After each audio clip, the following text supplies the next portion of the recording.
بسم الله الرحمن الرحيم. وما كان لمؤمن أن يقتل مؤمنا إلا خطأ، ومن قتل مؤمنا خطأ فتحرير رقبة مؤمنة مؤمنة ودية مسلمة إلى أهله إلا أن يصدقوا، فإن كان من قوم عدو لكم وهو مؤمن فتحرير رقبة مؤمنة، وإن كان من قوم بينكم وبينهم ميثاق فدية مسلمة إلى أهله وتحرير رقبة مؤمنة، فمن لم يجد فصيام شهرين متتابعين توبة من الله، وكان الله عليما حكيما.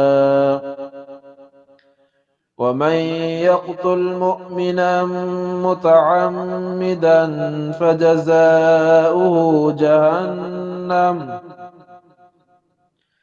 فجزاؤه جهنم خالدا فيها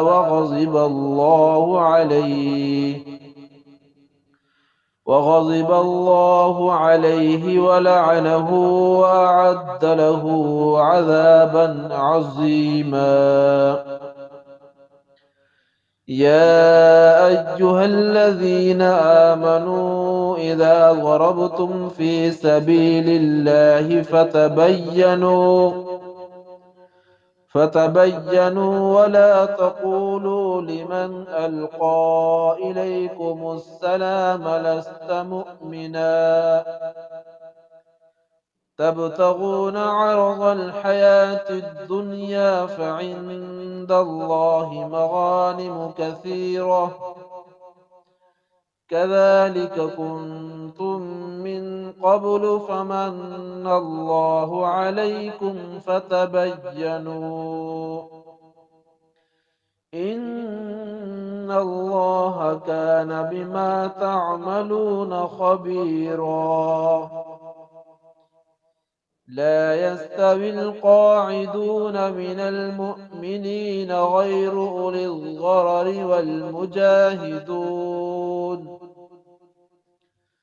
والمجاهدون في سبيل الله بأموالهم وأنفسهم،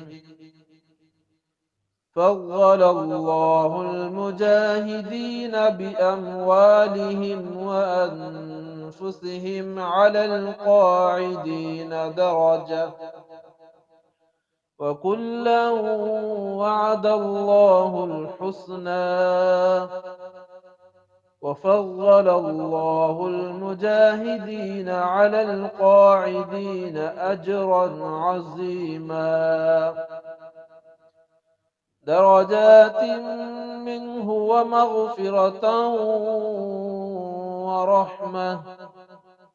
وكان الله غفورا رحيما.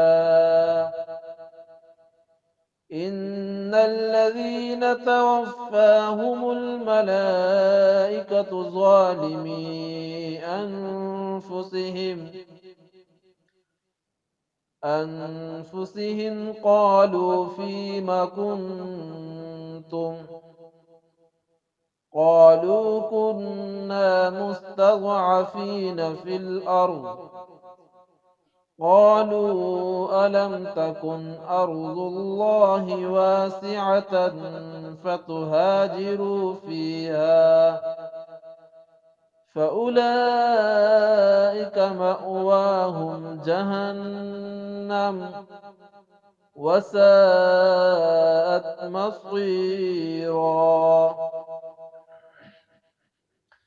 إلا المستضعفين من الرجال والنساء والولدان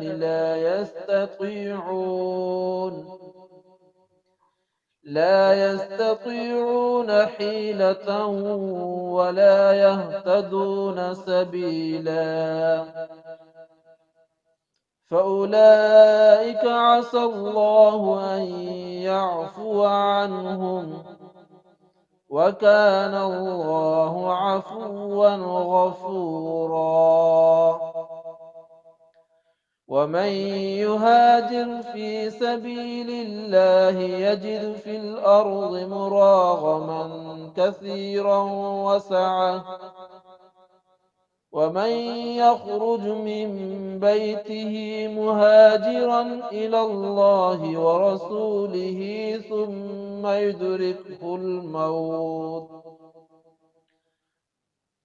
ثم يدركه الموت فقد وقع أجره على الله وكان الله غفورا رحيما وإذا ضربتم في الأرض فليس عليكم جناح أن تقصروا من الصلاة إن خفتم أن يفتنكم الذين كفروا إن الكافرين كانوا لكم عدوا مبينا وإذا كنت فيهم فأقمت لهم الصلاة فلتقم طائفة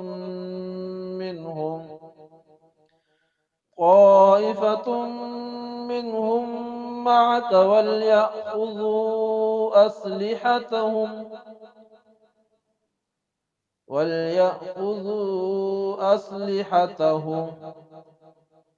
فإذا سجدوا فليكونوا من ورائكم ولتأت طائفة أخرى لم يصلوا فليصلوا معك وليأخذوا حذرهم وأسلحتهم ود الذين كفروا لو تغفلون عن أسلحتكم وأمتعتكم فيميلون عليكم ميلة واحدة ولا جناح عليكم إن كان بكم أذى من مطر أو كنتم مرضى أن تضعوا أسلحتكم وخذوا حذركم إن الله أعد للكافرين عذابا مهينا فإذا قضيتم الصلاة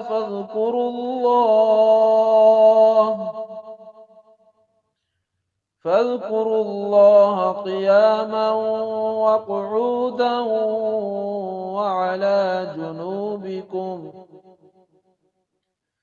فإذا اطمأننتم فأقيموا الصلاة إن الصلاة كانت على المؤمنين كتابا موقوتا ولا تهنوا في ابتغاء القوم إن تكونوا تألمون فإنهم يألمون كما تألمون وترجون من الله ما لا يرجون وكان الله عليما حكيما. صدق الله العظيم.